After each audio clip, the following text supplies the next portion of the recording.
ערב טוב עומר, ערב טוב אביחי. עומר, תחיל בפוד. ערב טוב, שלום לכולם וברוכים הבאים למופיעים בספק, פוד פנטזי פרמייר ליג שנראה קצת אחרת. אנחנו לא יודעים מתי תהיה הפעם הבאה, אבל היום לכל הפחות אנחנו כאן. אני עומר איינורן בהופעת בכורה בפרי סיזן הזה אחרי שהפכתי לאבא מאושר. מי שבאמת נמצא פה כרגיל זה דניאל חיימוב שסוחב פה את הקבוצה ונותן פתיחת עונה מהסרטים, כל ערב עולה להקליט עם מישהו אחר. ועוד מי שנמצא פה זה אביחי חלק שלוקח הפסקה מהמשחקים האולימפיים ומגיע היום לתת לנו בראש לפני שמתחילים את העונה. מה שלומכם חברים? מה נשמע? ערב טוב, Good evening. ערב טוב, good evening. איזה כיף פרניל. גדול. כיף לראות את כולם. והצלע הרביעית שלנו היום, יש לנו אורח טופ, אחת הדמויות המרכזיות בקהילת הפנטזי העולמית, לייטרייזר הגדול מהפודקאסט המוצלח FPLWire, והאיש שלקח את המושג פוטנציאל התפוצצות וממש משחק לפיו. אנחנו גם נרחיב בנושא הזה, אז זה ממש כיף שהוא איתנו. Good evening Mr. Lייטרייזר, thank you for joining us tonight. How are you? I'm doing good. How about you? Excited to be on here. Yeah, it's great. Thank you so much for being with us. We'll give Daniel the credit because he's chasing you for a while now, and we're happy that we're all here. Well, you know guys, this episode was already dated 2 years ago. 2 years ago, we had a date. Late-Riser and me, we had a date set. Then everything that could go wrong went wrong. He had the change of plans that he could not move. And you know what? Now I just remember that I didn't hit record because I'm so excited. So let's hit record and we start right now. And we're with Late-Riser.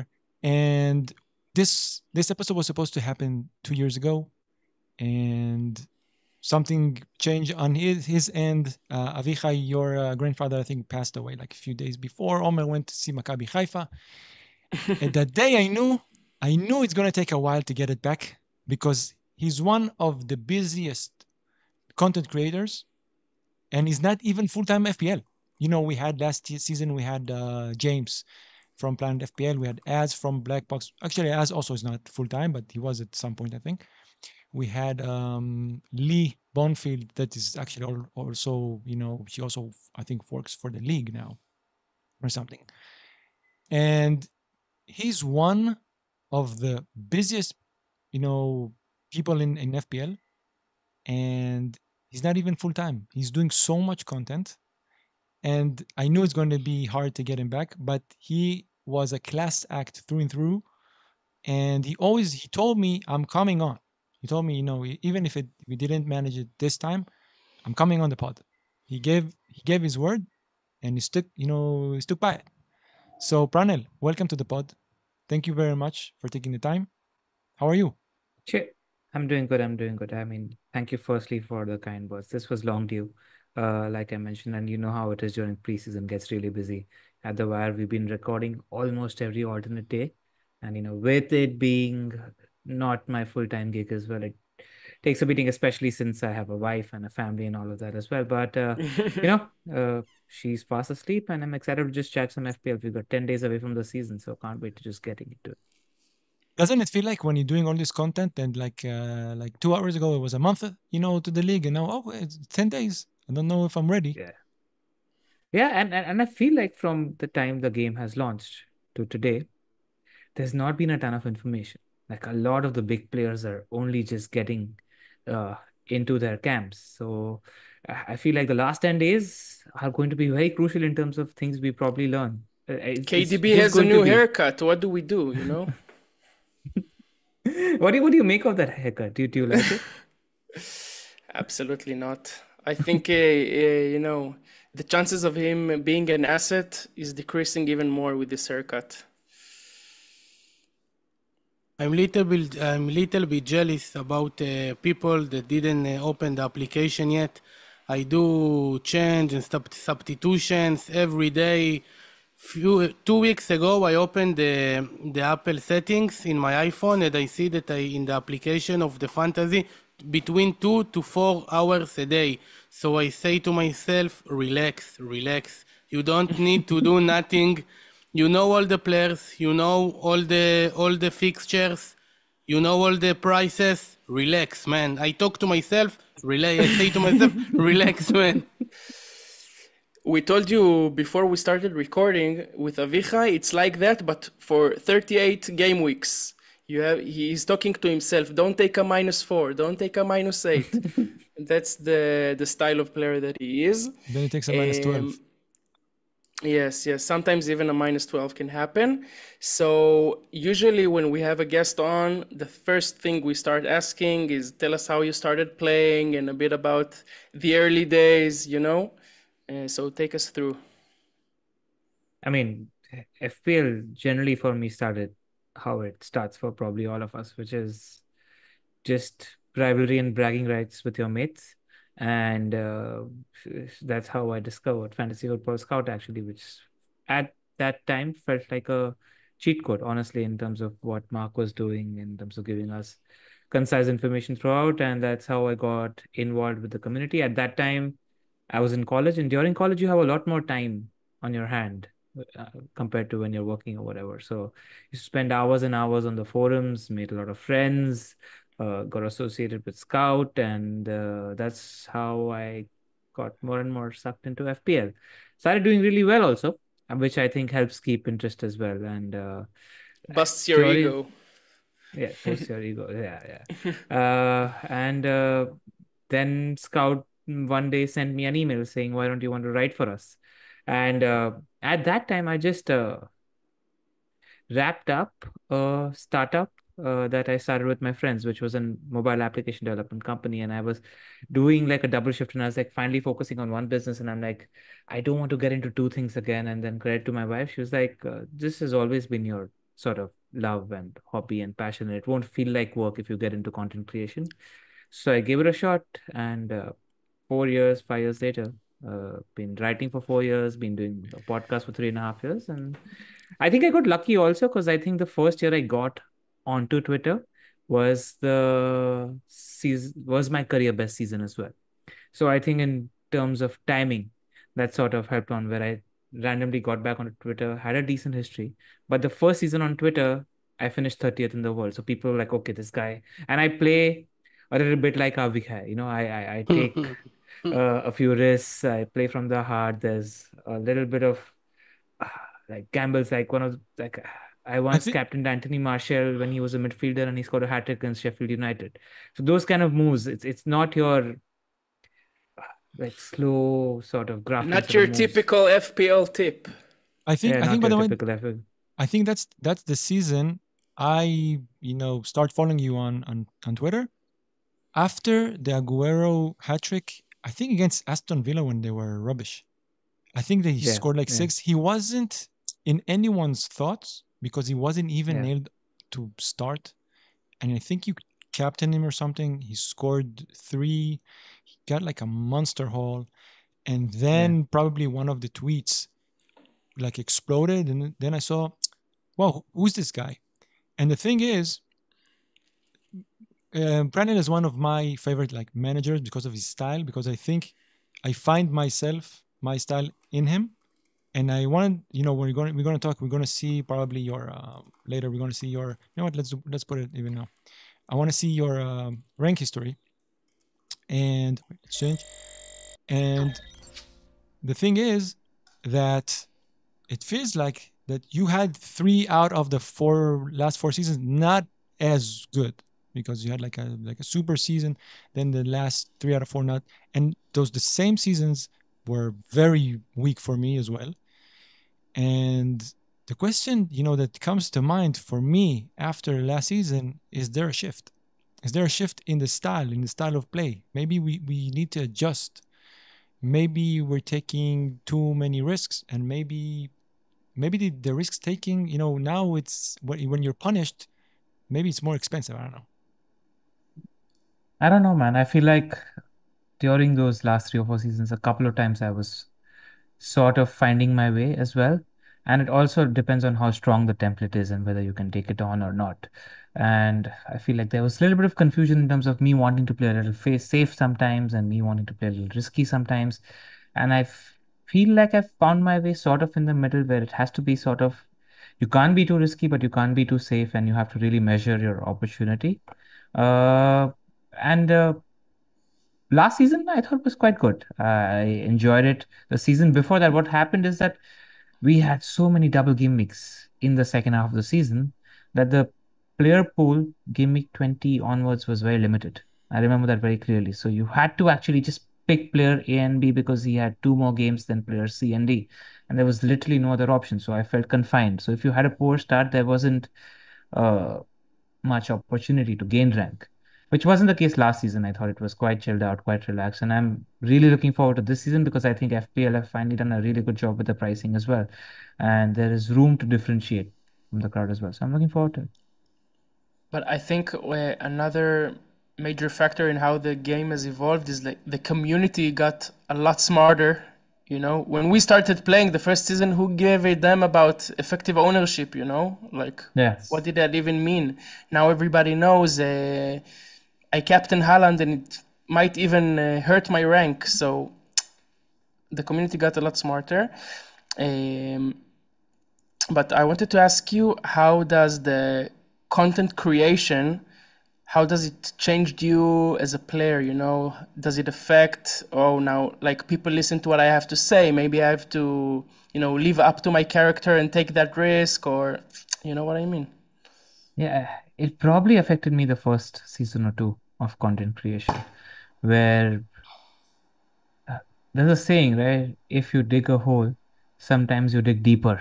And that's probably not the right thing to do, where if you take a stance as a content creator, FPL is a dynamic game, man. Information changes every week. And what's good today might not be good tomorrow. And I think I've sort of made peace with that. And in fact, when I did my first team selection video this season, that was one of my main points of reflection, where let's say if you commit to something, like I committed to Saka being rubbish last year, and he punished me very massively. You don't need to have ego in FPL, especially as a content creator. If he's punishing you, reverse that move, drop your stance and say, no, I think I was wrong. And I think that might help. I think detaching yourself and not taking yourself too seriously sort of helps, because a lot of this is also down to luck. And if you've had some really good seasons, you also had a fair amount of luck as well. So don't take yourself so seriously and enjoy playing the game how you like to play the game. This is the most important, I think, to enjoy. Sometimes we forget to enjoy. If you do what you need to do, what everybody going to do, and you success, it's nice. But if you do what you want to do and success is much better, even if you take little bit less point, is not the only thing that important. And I can tell you that I listen only your podcast. It's the only podcast. The Wire is the only podcast that I listen. Okay, there is a few content creator that we invite in the last few years, and I respect everybody. But you are the only podcast that I listened. It's The Wire, and sometimes I listen and I say, Bakar, don't say the right thing because I love Bakar, but from Bakar point of view, the only thing is the point. If you get the points, there is nothing right, nothing left. And sometimes you and sometimes Pras told him that don't forget that this game and he's supposed to enjoy. If you don't enjoy and only run after the points, you know, when the season is finished, you can finish top 10K, top 20K. It's not so important, you know.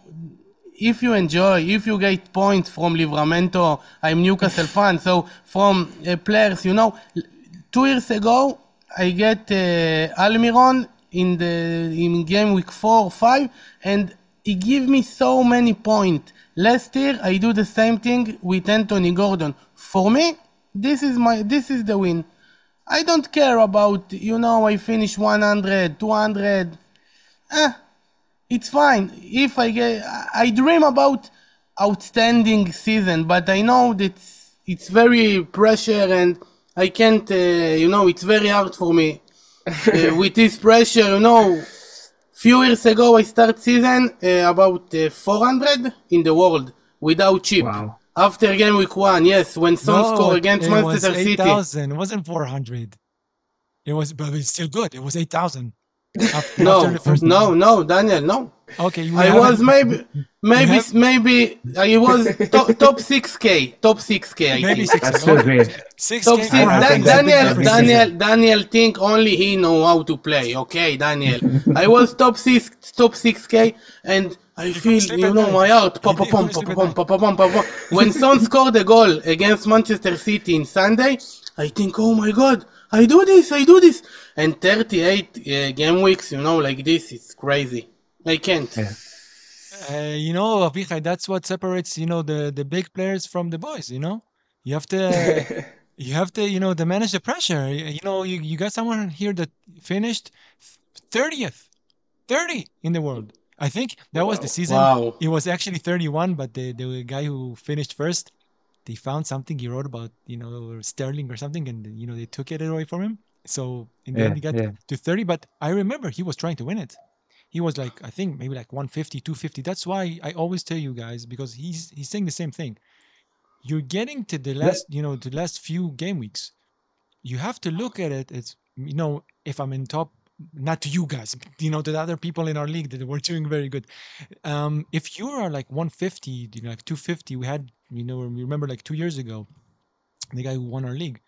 And I said, if I was him, I would be looking to win it. That's what happened, actually. Yeah. If you see to 2012-13 season where I finished 189th, that's actually the closest I've been to winning the thing, because game week 36, I was, I think, 11th or 12th. And wow. I realized that if I have to beat like 10 people in front of me, I have to take massive gambles. So I didn't bother about saving my season and being in the top 100. I was like, I don't think I'm ever going to come close to winning this game. So I just went for it. That backfired, but I will take that shot every time. And he's a big advocate to do that and to take the risk. Yeah. But I'm you know, going back a little bit. Maybe this season, what are your feelings? Because my feelings are that we're going to take, you know, today we're going to talk a bit about, you know, sleeper picks and maybe players, you know, we should consider, we're not considering. And one name that comes to mind is Diogo Jota, which is it's like what is Aguero to you? For me, is Jota just without the success. Okay. And today I thought about it because you sent me, you know, spoiler alert, you sent me your latest draft and he's in it. And I saw that he's starting in the last match. And, you know, I get that tickle. I see that he's starting as a forward, cheat code, you know, like in the back of my mind. And then I thought, maybe no. Maybe this season, no. Because maybe there's a time to take those risks. And maybe it's not in the first few game weeks. What do you think? I think it's about balance. Let's say you want to have a Diego Jota in your team now. His minutes look dicey for the first 5 weeks. But I've come to think that if you want to punt on a pick like Jota, then your 6, 7, 8 picks surrounding Jota need to be much more secure, much more safe. Because there is a world in which if you're doing 7 or 8 picks that are not secure for starts, then you're using your wildcard gimmick 2 or 3 and it all looks miserable very fast. So I think if you find that balance, for every Jota, you need to have a Salah in your team. For every Jota, you need to have a Haaland in your team. If you find that balance, a punt or two is fine, is what my thinking is. And I think Jota, it's just that the fact that Darwin Núñez and Gakpo have entered the training camps late. So I'm expecting Jota to play the first 2 games maybe.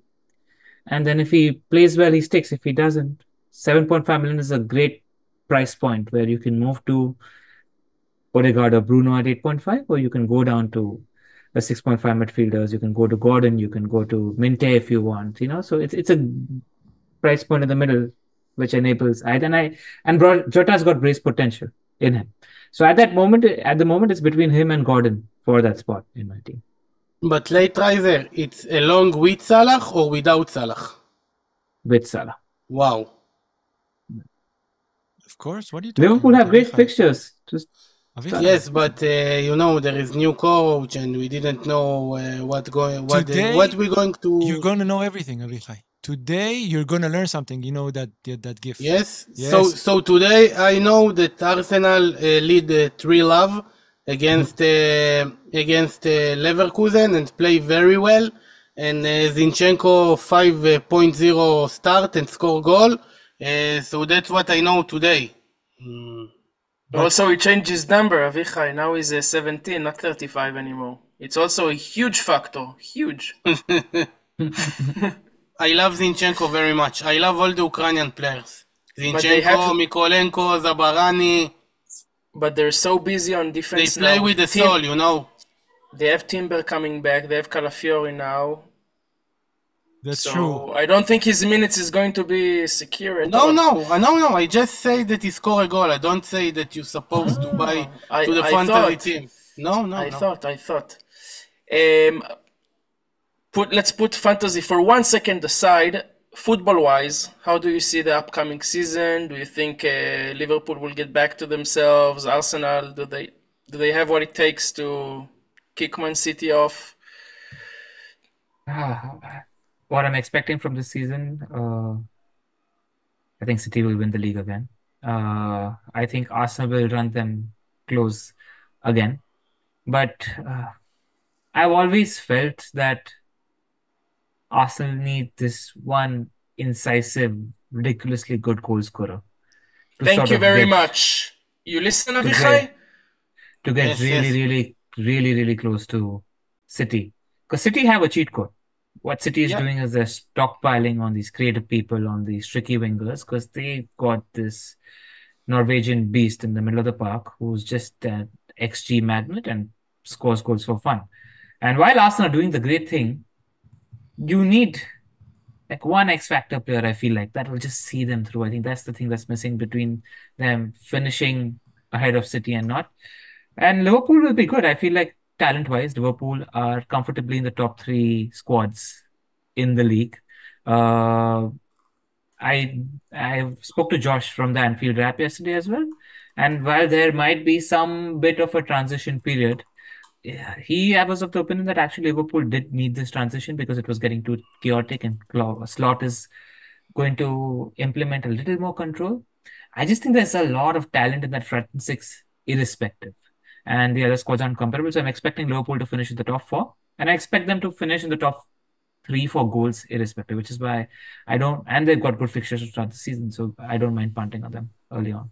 By the way, I really, you talked about the pod he did, it was yesterday, Pranil? Yes, yesterday. So that's one of the best ones I've seen, in analyzing a team, and we're going to try to do some of it. And by the way, his accent is great.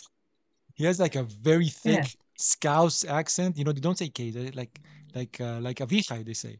They're right back. But it was great. And he gave some pointers. He gave me, because like Pranil said, I didn't watch all the preseason games because, you know, a lot of the games you get like kids playing. And you know that it's not going to tell you that much. Like, you know, the first game, Soboslai played like a 9. Okay, because they didn't have anyone to play a 9. What are you going to learn from it? That the Salah's going to stay on the wing. But you're not going to learn from it, you know, that he will play like a 9. But he gave a lot of, good insights about the Liverpool players. And you know what? Let's start. We'll do Liverpool, I think, at the end. But let's start on the sleeper picks. Who's coming to mind when you think about a sleeper pick that you don't see them like in many of the teams? That's a tough one. I mean, let's start. You know what? I think I'll say the first one because I do hear about him now. I think people are like going to take a gamble on Oscar Bob for like the first few 2-3. I'm going to gamble. Yeah. Yes, because you have great 2 fixtures, and I think that until KDB and Foden start playing, you get a chance, and you gamble about player that you pay for attacker in City 5.0. I accept that not all the players can do this, because you need to know what you buy. You buy player that can play maybe 20 minutes, maybe 10 minutes, and maybe you have on the bench defender players that with 10 minutes or something like that. But if it's work, it will be fantastic.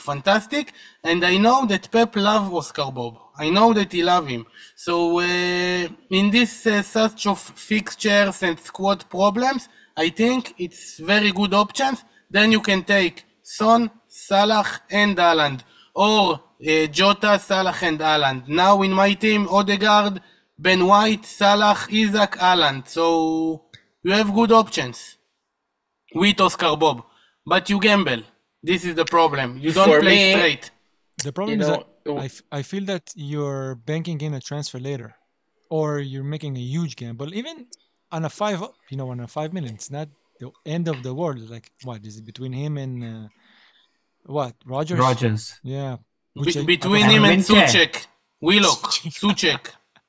You know, when in this pod, when one of us says something that the others don't like, the way that we answer is like, you know, it does not suit my mentality. Yeah. So that's what I say, Omer. I said no. So with all due respect, a player like Oscar Bob, the great prospect that he is, I am not starting my season with an asset like that. I need someone that I know 100% plays the 90 on game week 1, has 3, 4, 5 weeks to go, barring injury or the team look like absolute shit. I need this confidence. I'm not gonna go for the. You see, that's the voice of reason. Now I'll tell you something. When we do not agree, we're very vocal about it in our pod. But in the wire, because maybe it's change of mentality. In the wire, sometimes they say things. It was more with Bakker, with Bakker, I think, that they would say things that Pranil would not agree at all, but it will always stay very, very polite. It would never be, because us, we can say, what are you talking about? But they would never say that. With them, it's like, okay, fair point. But this is probably better. Yeah, I was talking to Pras and Zoff earlier this season also. I told him I think we need to be calling each other's bullshit out when we see it. Yeah, like we just got to do it. Coming to your pick, I don't mind it, Avike, because the other 5 names that you took are the nail players. So it's the balance thing that I spoke about earlier. If you're taking one punt, then the others don't need to be punts or gamblers. That's all. That's the only advice I have for you. You know what? I want to take you back a little bit because, we mentioned the pod again. I wanted to know, how did it start?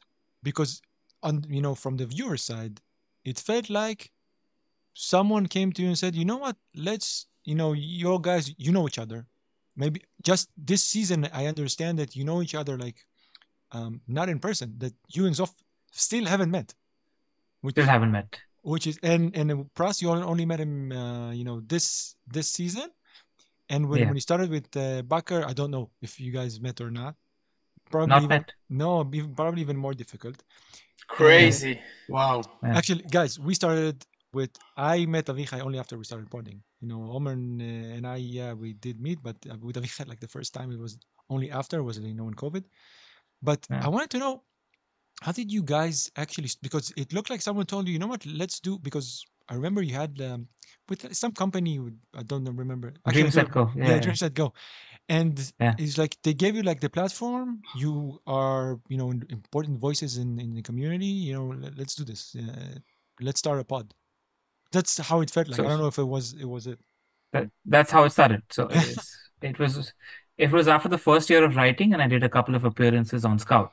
And a friend actually runs that company, and the company is doing great things. What they do is they're into sports hospitality. So they sort of host sports events. So it's a great fit for them from a marketing point of view. And he was like, I'll give you a platform. Why don't you just start something?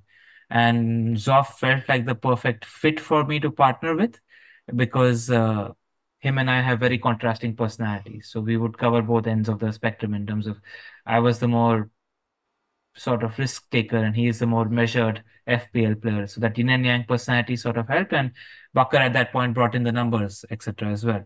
So that's how the pod started. And it's funny, I don't even think like meeting, I talked to Zofar probably more than 95% of my real life friends on a daily basis, like genuinely. So I don't even know if meeting him matters that much.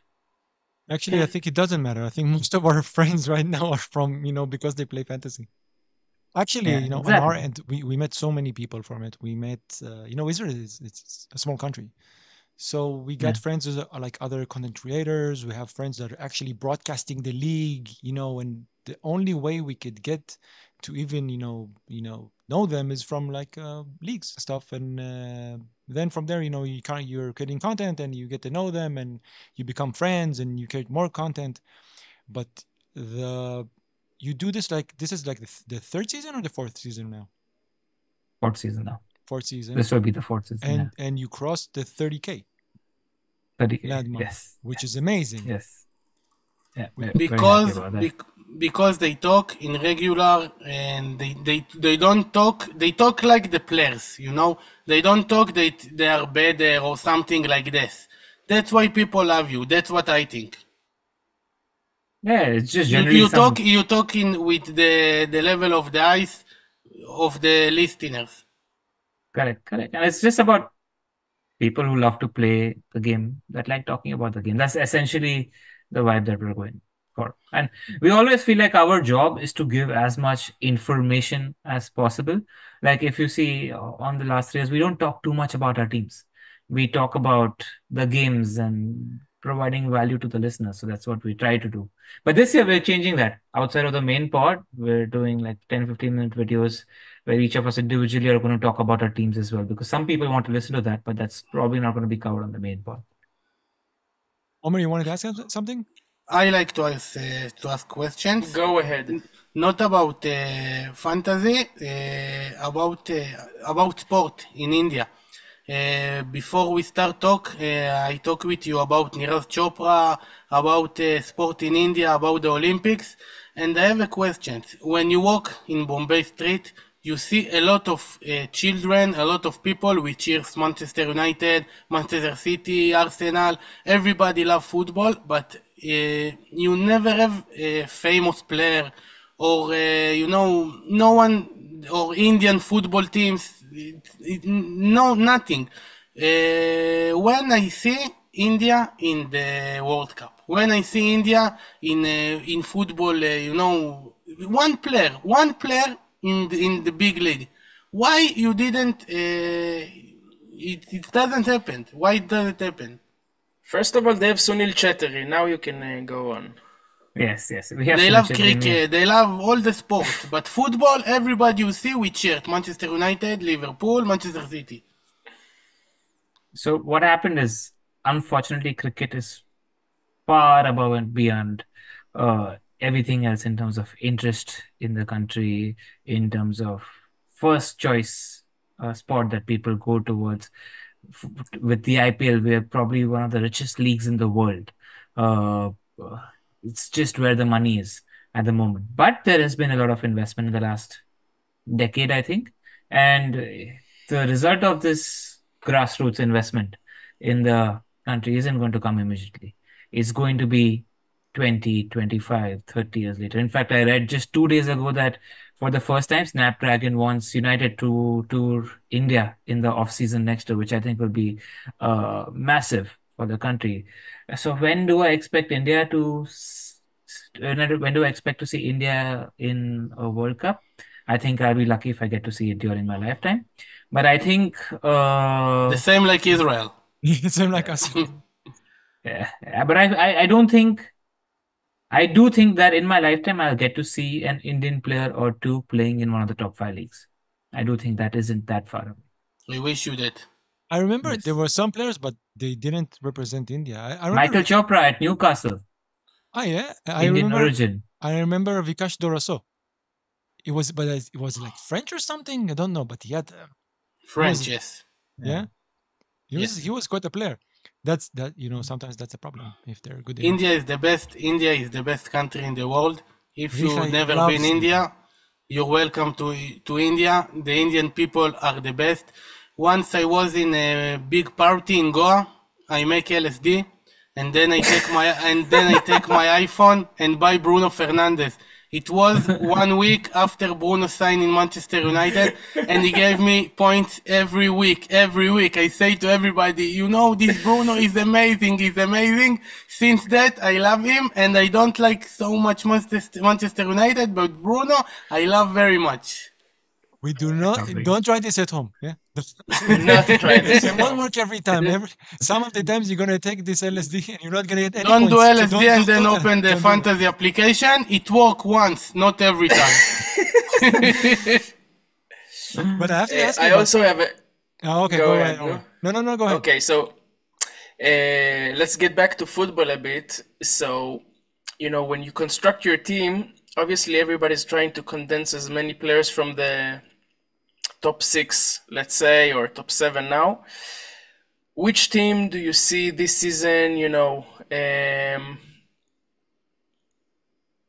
being the surprise, having the craziest assets? Being the sleeper pick. Yeah. That's tough. But let's see, I'm going through the list of players. The one team I really like, even though they've lost Olise, is Crystal Palace. Now they showed us what they're capable of us at the end of last season. And I just really rate Glasner. I like the players that they have in midfield. I like the players that they have in defense. I think the wing backs are great. Kamada and Sara, both smart signings. I just hope they keep Eze. I think if they keep Eze, I think that team's got enough ammunition to definitely finish in the top half of the season, pushing towards 8th, 7th as well. So, and I think all their assets are incredibly well priced. So that's the team I quite like. Something I'm going to jump in. I wanted to ask you about this because you talked to Walsh from FMLFPL about this. And yeah. I didn't know actually he's a Palace supporter. That's weird.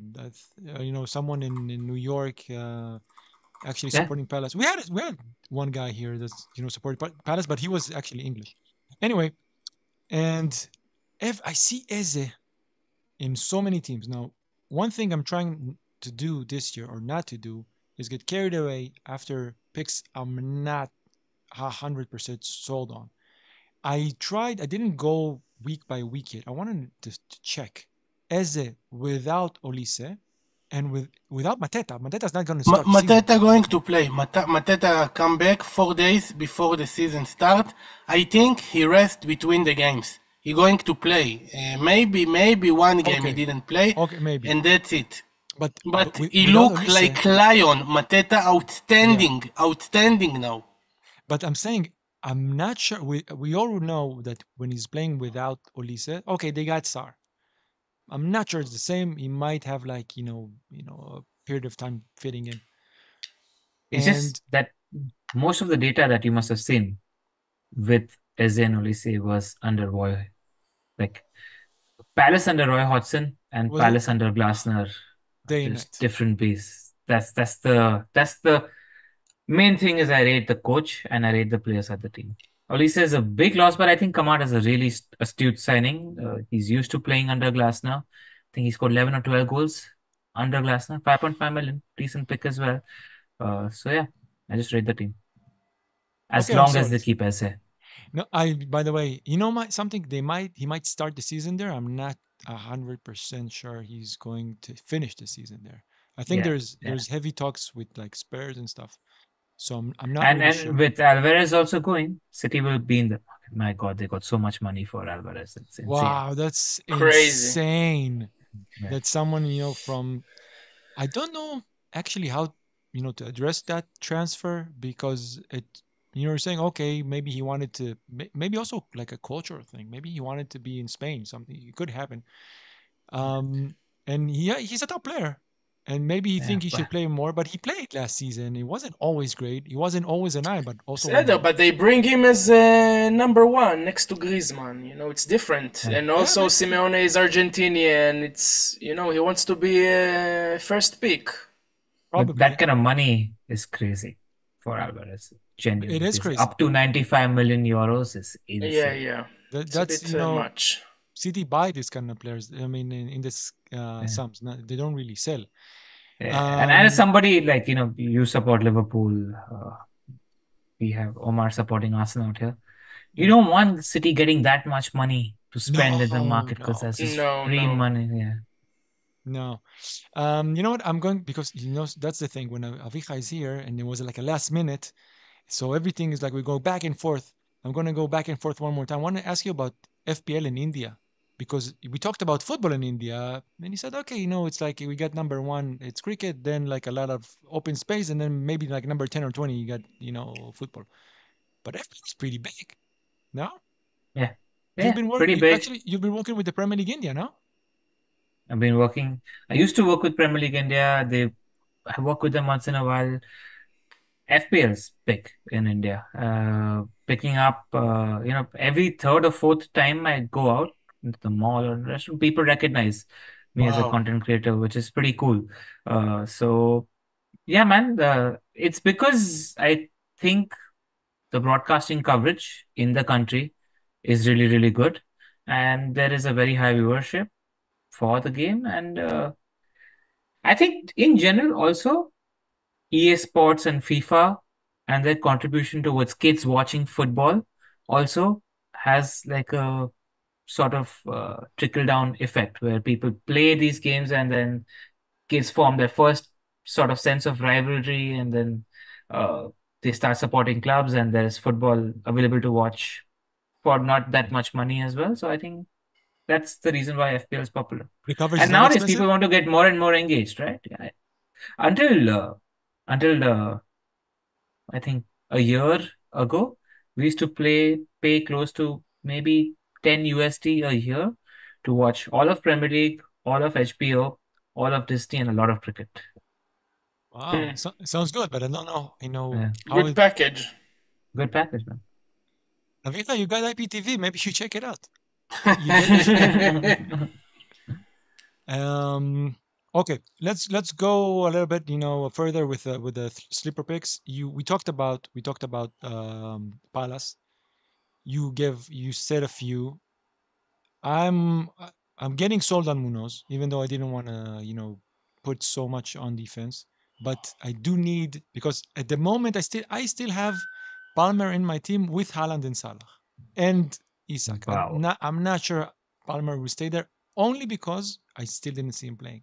In the preseason, I think he's a top player.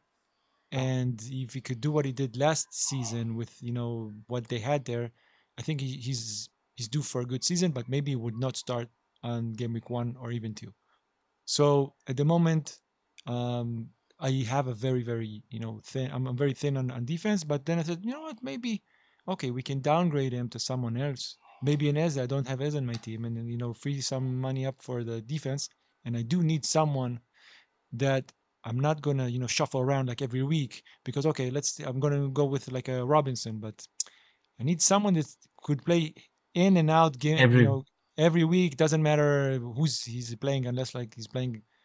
It doesn't matter who he's playing. So we have those from Palace. We talked about Oscar Bob. Liverpool, we're going to leave to the end. What about Martinelli? I think he's a sleeper pick. I think he's a sleeper pick as well. The only thing now, Gabriel Jesus scored the third goal for Arsenal, right? So they've got Jesus fit back and Trossard exists. That said, Martinelli should be first choice. That reaction was interesting. No, because you said exists. It's exactly what I'm thinking, and it's, you know, correlates with what you said earlier. I want that top goal scorer in my team, not Gabriel Jesus, not Kai Havertz, not to rely on 10 goals from Martinelli. Like, it's not that if you want to be the champion, you know? Yeah, exactly. There isn't like hardcore pick, but Martinelli was really good season before last. I think he sort of phased out, but I think he's got the talent in there. He's had enough rest in there, so I think he could offer enough value at 7.5 million. The only thing is expect again early subs, etc. Because That's the problem with him. Trossard Like it's exists. 72 minutes, they need a goal, he's off. Yeah, that's the thing. That's the problem. But if we talk about Arsenal, let's talk about Saka, because you said last season you went against him. I'm an Arsenal fan and I love him. I don't think it's there yet where most people and Arsenal fans want to put him. Like top class, you know, I heard him being compared to Salah. No, it's not there. Yeah. And with the pricing of this year, I'm really not sure.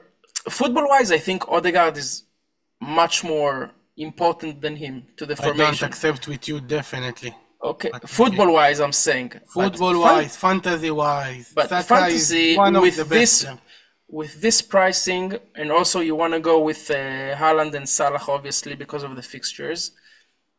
I'm not sure I'm going there, you know. Cole Palmer is there, you know. Cole Palmer play for Chelsea. It's very hard to pay 10.5 for Chelsea player. That's what I think. If you take Saka or Son, I think it's much better. Havertz score goal now. It's 4-0. And Havertz today score 1 and assist 2. So we look very, very, very sharp. You know something? He is a sleeper pick. Now when you think about He's it. a sleeper pick. But the problem is everyone's going right now. I didn't check in the last few days Avicha, can you check the how many people ownership? like own ownership of like Salah and Haaland? I think last time I checked was like last 35 week, each one. 35 each one. Plus minus. I think that this season we're going to see a Haaland big is now difference. 42. Okay, because he scored a few. And Salah 35, yes. I think that this season we're going to see a huge shift because I think that Palmer is like in a 50% or something of teams. And I didn't see him in one team on Twitter. One team. So you see that you got the casuals and you got the more engaged people right now. And that the more is insane. I did not know that Cole Palmer is in 50% of teams. That is nuts. He was in 50, him and Ollie Watkins, because you remember, I don't know if you remember, I remember when I started playing, who scored the most points? I'm going to put it on my team. 10.5, no worries, take my money. And I don't know, that's too expensive. 15 million, I'm not going to pay 15 million. I'm going to, shove it around and take 5.5 goalkeepers. I did that first season, actually. And I think that you see Haaland now in every team. Every team you see on Twitter, and more engaged people see him in every team. He's only 42%. It's still not that much. 60% almost don't own him. Salah, how much is the Avichai? Like 30 something percent? 35%. Salah 35. 65% don't own him. He's the okay. You know what? Let's put him on the same level. But he's in the level of the best asset in the game. 65% don't own him, and you have people. 50... But I gotta tell you, you know how many players are subscribed now to the game? 3 something million. No, and how much you think it's going to be when the game starts? At least 8. No. It's crazy. Like it's all gonna change. Yeah, but the more engaged people are already in. They're all gonna go to FPL Wire, listen to what the guys have to No, say, and put they have a Salah in lot. their team. Listen, if they start now, maybe they will finish by the time, the first kickoff. They have a lot of context to go through, So I'm saying, I think, Pranil, we did, like, I think last week we tried to do like a budget, options. So we looked at all the players. Who was fifth in the ownership for midfielders? You won't believe it. The fifth for all of, or was it like 5.5 and down? No, 6.5 and down. Number 5 was Kobe Mino, I think. Wow. Which shows you that you have right now a lot of Man United players. Okay, they have some of their players have like not crazy but relatively high ownership. Yeah. So I didn't see Cole Palmer even, like, I'm telling you, not even in one team. And I already know if I see him, the day before the season starts, scoring in a training session, I will the next round of preseason friendlies is going to change a lot of things in terms of who people are actually going to go for in their team, I reckon. Because all these players that went deep into the Euros, deep into the Copa, they're going to be playing their game now, this weekend. And that's just going to influence people. I think it's crazy though, because like a player like Cole Palmer, he didn't play as much as we wanted. I support England as a national team because Israel will never go to the Euros. But Cole Palmer didn't play as much in the Euros, so he left us hungry for him, especially with how he played last season. And for example, Kai Havertz, you saw how he plays for Germany, and it wasn't that impressive. So you're like, okay. I really want to go with Cole Palmer and to start with the season with him, even with the very hard price. Believe in yourself. I will. Avichai with the mentorship. We were talking about Kai Havertz. I'm gonna do it. Because Lייטרייזר, all of them are good players, All of them are good players. Palmer, Son, Saka, Salah, Jota, Odegaard, Havertz. All of them are fantastic players. You just need to pick the right players in the right time. This is the game. I agree. Timing is everything. I think people will not go to Havertz only, because probably that spot is already taken by either Oli Watkins or someone like cheaper or Muniz or something like that. So I don't. But that's a sleeper pick. It's a major. Listen, he actually. I won't say saved my season, but he actually brought it into a more respectable finish last season. Daniel, yes. If you talk about the fact that some fantasy players going to buy football players in the game from all the result in the preseason, Aston Villa lost all the games in the preseason. So Oli Watkins maybe not will be the best pick. Oli Watkins as a player is amazing, is outstanding, okay, but maybe it's not the good pick to do this from game week 1. Maybe I don't know. You need to see if Aston Villa play like last season. But by the way, he's not playing, so maybe people will think when he comes back he'll be better. But you talked about Villa. Pranil mentioned one of the names, Maatsen, which you guys actually probably know a little bit more. Avichai is a big Netherlands fan. He actually went to the Euros. What was it, like quarterfinals or semifinals, Avichai? Semifinal. So they won the game that we lose. Yeah, they won until you got there, actually. Bona Avichai, it's the second tournament in the row of Euros that you go to Netherlands game and you don't win. First time was with me in Budapest. We went against the Czech Republic. The worst game I saw in the stadium ever, maybe. Yes. I don't have luck. How do you see Maatsen? I don't know. Paying $5 million for an Aston Villa defender looks steep to me. I don't know. It's just the fixtures. I'm hoping that he's in that attacking spot as the wing, because Aston Villa, Konsa sort of comes back as a third centre back, and Maatsen, like Dean, has the role to attack, so he plays almost like a winger. And then they spent 40 million on him, and he was great for Dortmund last year as well. So I hope if we get indication that he's starting wing back, I don't mind it. I wanted to say it's like Luka Dean 2.0.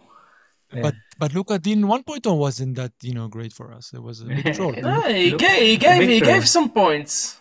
No, Also actually, a red big card troll. here and there, Actually- but when he played for Everton, I got his 17 points.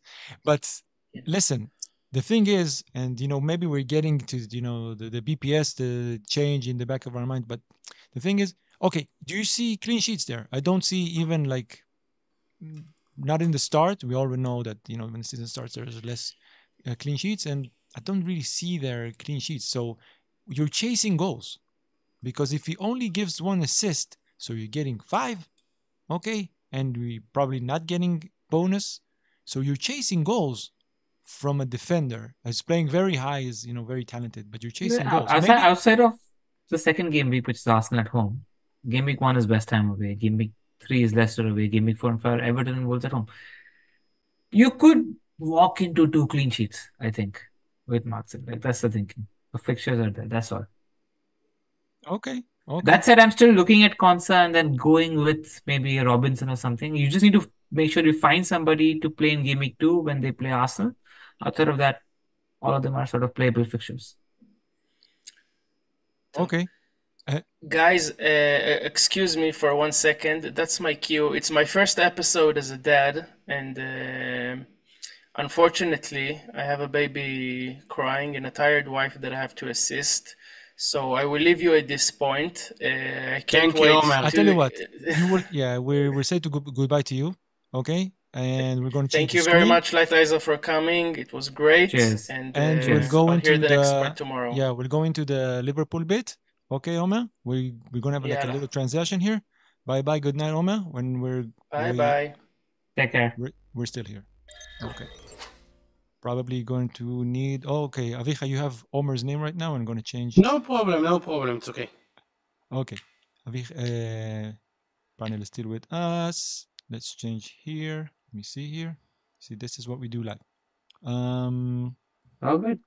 So now let's get to the Liverpool point. We have, I think, 2 sleeper picks there that are like Jota and Szoboszlai, and both probably pretty big gambles. Not so much money, but minute-wise. What do you think about them? So the whole talk with Slot coming, and ever since we've known Liverpool under Klopp, a midfielder has never been an FPL pick for the last 8 or 9 years. Like the last midfield FPL pick from Liverpool was Gerrard. There's not been an FPL pick from Liverpool after that. And Slot plays differently to Klopp, where he has a genuine number 10, which Klopp did not use. And this number 10 spot is likely going to be occupied by either Harvey Elliott or Szoboszlai. Now, Szoboszlai sort of plays this free-roaming number 10 role incredibly well for Hungary as well.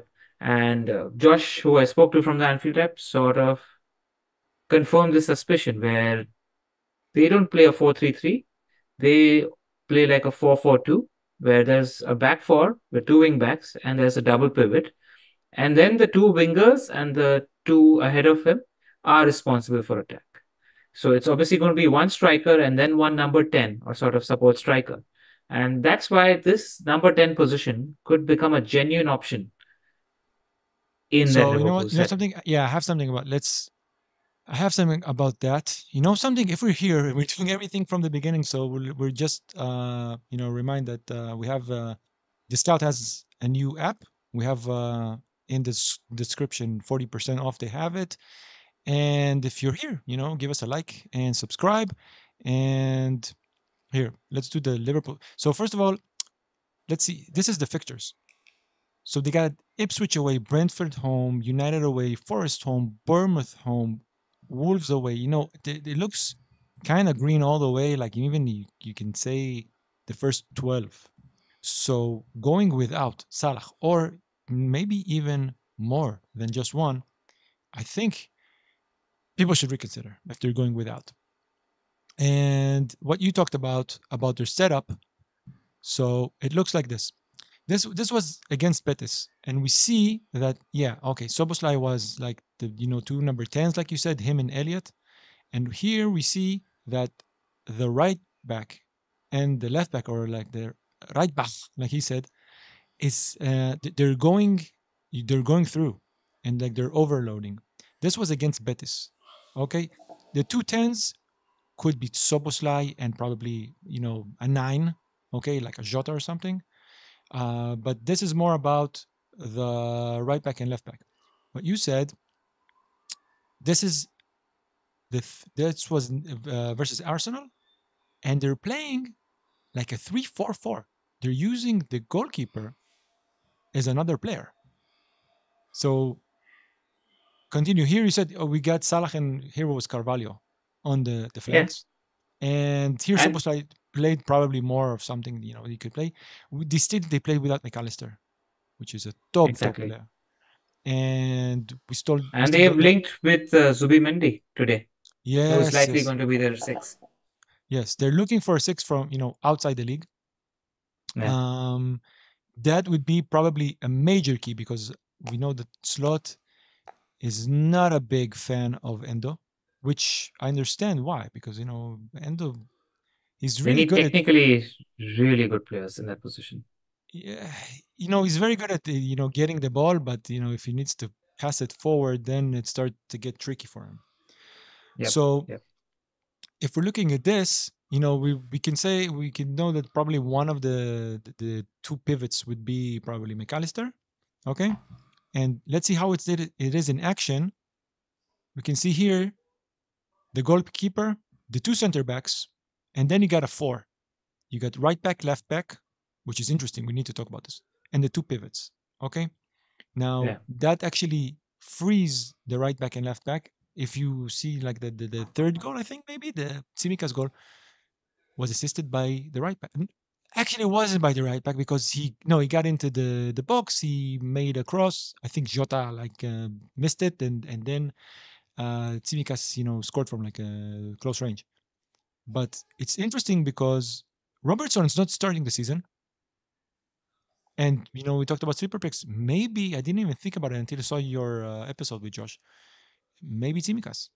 For 5 million, you're saying maybe I can, come across 2, clean sheets without even thinking about it. Maybe. I think he's 5. No, I'll be high. Tsimikas. Family. I think you just have to wait and see if you hear about Robertson's fitness. You can do a lot worse.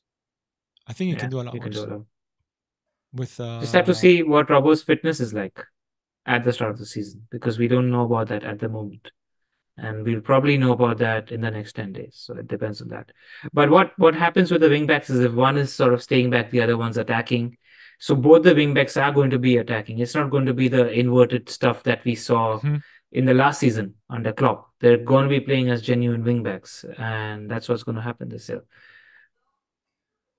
And yes, so I think, again, Trent, I'm not sure he's going to start the season. Too expensive for me anyway at the moment. Trent, I wouldn't He didn't start the season in your FPL team or in Liverpool? No, in Liverpool, I'm not sure he's going to start the first game. But really? Why? Because he just joined the group, and I think he'll start. I forgot his name. The kid. Bradley. Bradley is doing very good in the preseason. So I still think Trent is Trent, and I think he'll just start. You think he's going to start? Yeah. I think he's going to start. I think, as a gamble, I think it's a big gamble, like 7 million. So I'm not sure. Big gamble, and you've got decent midfielders defenders at 5 million. If you're thinking of Tsimikas, I don't think Trent's a gamble, very honestly. But it will take them time to transition, because Slot likes to play out from the back. And what I saw in the game against United also is United got a lot of chances because Liverpool were trying to play out the back. And what Josh mentioned is that a lot of opposition will try to press Liverpool, which is why they are going to concede a few cheap goals early season while they get used to playing under Slot. So that's what's going to happen. Exactly. And we all know that either way, in the beginning of the season, there's less clean sheets, because the defenses are even for a defense like Arsenal, you got less clean sheets. They're not up to speed, the defenses. So if you're going to put 7 million on a defender, you want the clean sheets. So you talked about the game against Man United. And we can see here that this is something until actually, you talked about it. I didn't actually, I wasn't aware of it, because if you see these numbers, it's not Liverpool versus Man United numbers from like past seasons. Liverpool had only 9 shots on goals, and Man United had like 18. Had only 5 on target. 9 shots on goal for Liverpool is very, very, very low. The big chances created is very good. They had like 4 big chances from that. But even if you look at stuff like corners, even free kicks, you see that Liverpool did not have the possession. We can see the shot map. So Liverpool had much less shots, but they had 3 goals. So it looks like at the moment that, maybe they're more clinical. That's what it looks like. So we have to understand that we're going to see a different Liverpool. And regarding the defense, I wouldn't put so much, money in it, because I don't see the clean sheets coming in the beginning. But I don't know. What do you think? What do you think about Soboslai? Or we talked about Jota, but what do you think about Soboslai? Only worry is whether Elliott gets that spot, but it looks likely that it should be Soboslai. They have 2 preseason friendlies on Sunday, one against Sevilla and one against another team. I'm expecting, like Josh mentioned, right, like that the first choice should play one game and the second choice should play the other game. So I think that might just give us an indication whether Soboslai is going to be first choice or not. Okay. Let's see what else. You know what? Let's go to your draft. Let's see your latest draft. So I've got Henderson as my keeper, belief in Palace. I've got Guardiola, Munoz, Konsa, and Robinson at the moment. So Konsa and Robinson are 2 4.5s. They could be Matson and a 4.0, depending on how I feel close to the deadline. Robinson's incredibly attacking. I've been watching some highlights for Fulham in preseason. He's very well. I played Robinson like from game week 15 last year until the end of the season. Outstanding. I love him very much. My first choice in my draft. Yeah. Even before Livramento, I prefer Robinson. And he's got some sexy blonde hair happening at the moment, I think, which is also I think he calls him the sexy pick. Yeah. Yeah, he calls himself the Jedi. I'm also with him, and I think he's for 4.5. I think he's one of the best picks you can take right now. Let's see. Let's face it, Fulham aren't defensively great, but it's the fixtures you're playing at the start of the season. That's about it. Yeah. What do you think about the Smith Rowe? Because when he played, it's too soon. I think he's going to be he's going to be a genuine FPL pick at some point, in my opinion. I remember I rate the player. He's going to be close to goal. Yeah, and he's a good finisher. We know he's a good finisher. Yeah. So you got here Salah and Jota, because you're playing the fixtures. Eze and Kunku. What do you? I mean, it's only because of the potential, the price. The price, and 2 years ago he was one of the best finishers in Europe. He's a genuinely good player that just got injured last year, and even though Chelsea might take a while to get going, and Kuku's one thing I like why I have Isak, Haaland, Muniz, Salah, and Kuku's, they've had full preseasons. And I value that in terms of they should be a little more up to speed. They should be a little sharper. That's why I don't have the Palmer, Foden, Saka, because they've not had preseason minutes. That's the reasoning behind these players at the moment. All of them have had some sort of preseason except for Eze in that attack. What's the thinking? Guardiola, he was playing center back in most games in preseason. Yeah, but I had him last season from game week 4. From game week 4, wow. I had him. I sold him right before the double that he got injured. And then he sailed away to be what I always believed he could be. That was painful. But he's 6 million right now. Again, I'm not sure, how many clean sheets we're going to see in the beginning of the season. And I see, you have like a 6, a 5. You got a 4. Yeah. Well, what are you thinking? You're sure? Okay, I'm going with him. Like he's a long-term pick, and that's it. I'm going to have either Guardiola or Trent in that position, and the reasoning behind that is Trent could become essential by the time game week 4 comes around, and they've got Forest and Bournemouth at home in game week 4 and 5.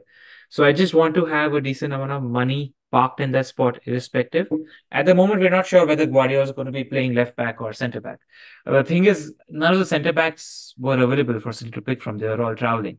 I Of think they course. will be available now, which could see Guardiola play at left back. So even if he doesn't, it's a reliable defense in Manchester City, who got decent fixtures in the first 7-8 games outside of the first game against Chelsea. Chelsea are finding their feet anyway. So the floor seems decent for a pick like Guardiola. And then if I want to move to Trent, I don't need to shift around too much. That's the thing. Okay, I'm looking at your team, and I have here 1, 2, 3, 4, 5. I think we have 7 out of the 15. I think Barco could be, we talked about him. I think he could be a Would be steal. great. For sure. Muniz, I actually kind of like convinced myself on him because he was really good to me. I like to go back to players that were good to me like last season.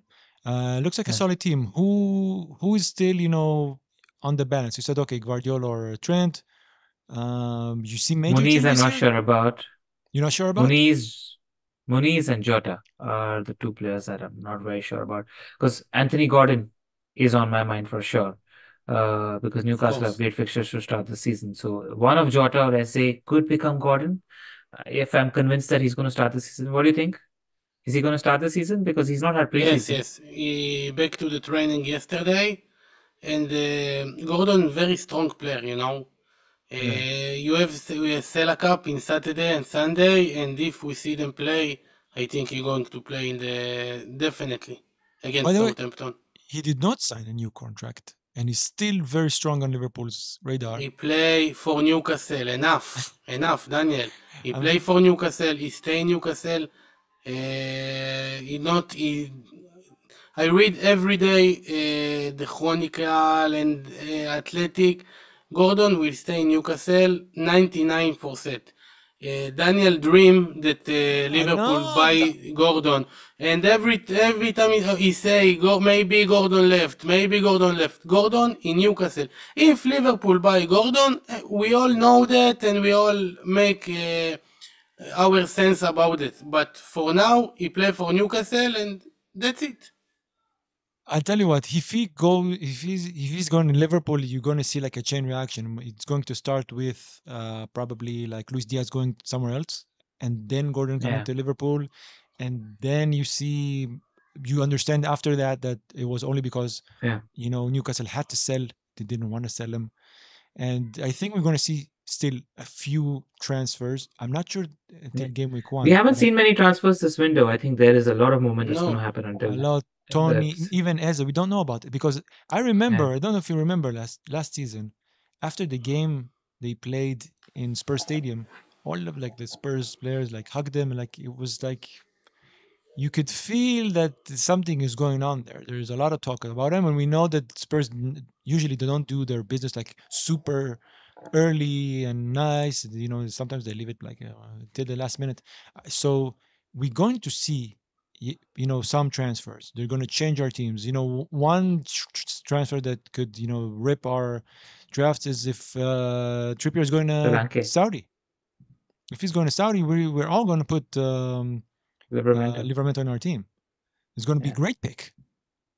And so again, like you're saying, okay, you got all these 4-5s. They're still they're like a placeholder. They could be someone else. Okay. Exactly. Before I think we've been, let's see. No, we're good. I think we're good on time. So even though we appreciate the time because I know it's late in it's very late now in Mumbai. Yeah. And I wanted to ask you a few questions. Like, what pods do you listen to? What pods do you like?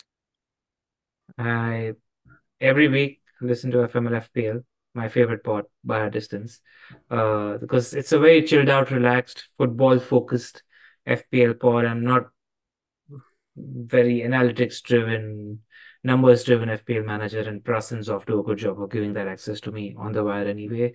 I like listening to the guys at Above Average FPL.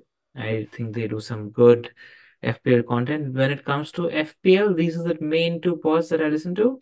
They're very underrated. Above Average, very underrated. I think they're like underfollowed also.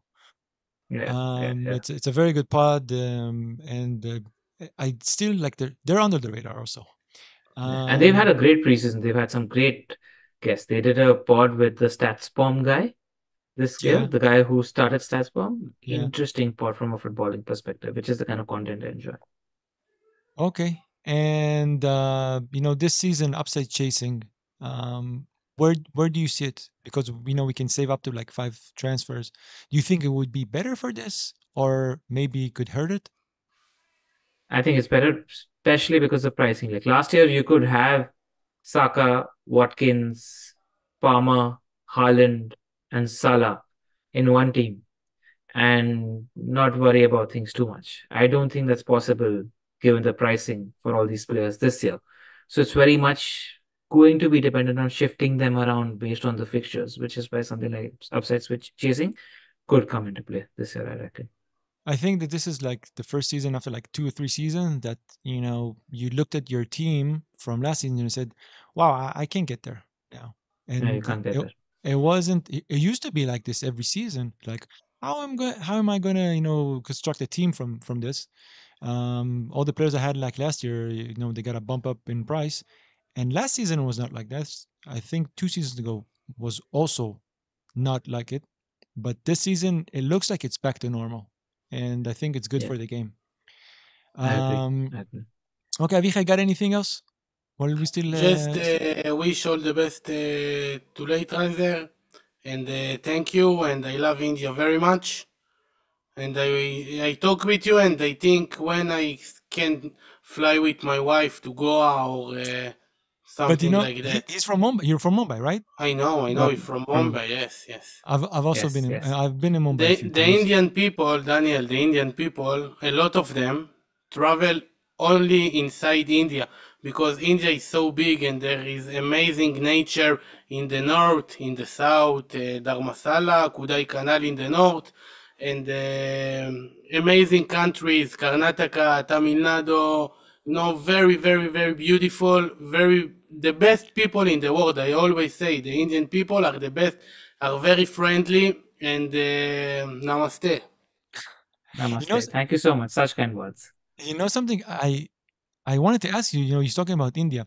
You guys are doing the pod, but I always think about when you guys talk between you guys, because in India, you got Hindu and you got English and you like bilingual. But when you guys talk between you guys, off, when you're not streaming, it's probably not in English, no? Or it's like a mix. Yes, it's primarily English. It's an English podcast. No, but I'm saying when it's just you guys, when you're not on the air. It's 85% English. Oh, really? 15-20% Hindi.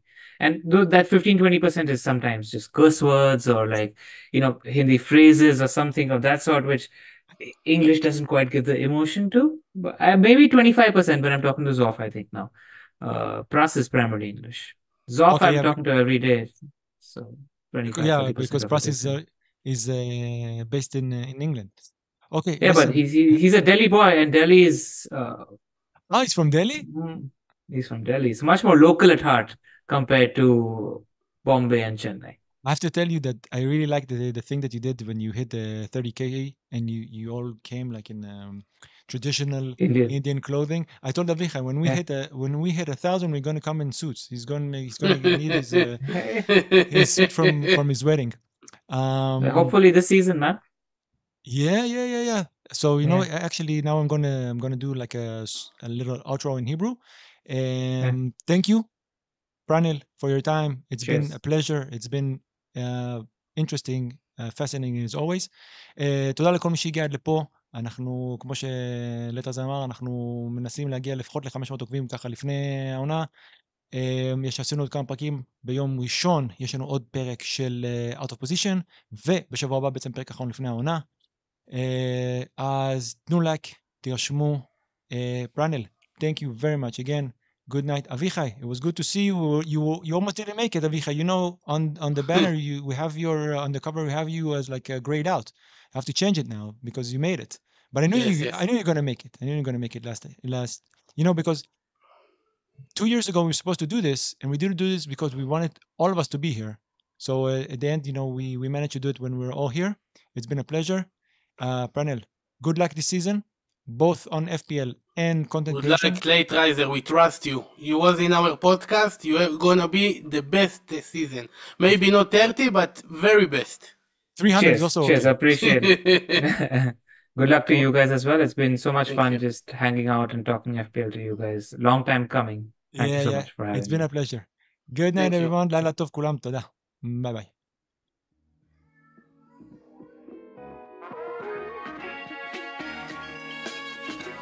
You can hear?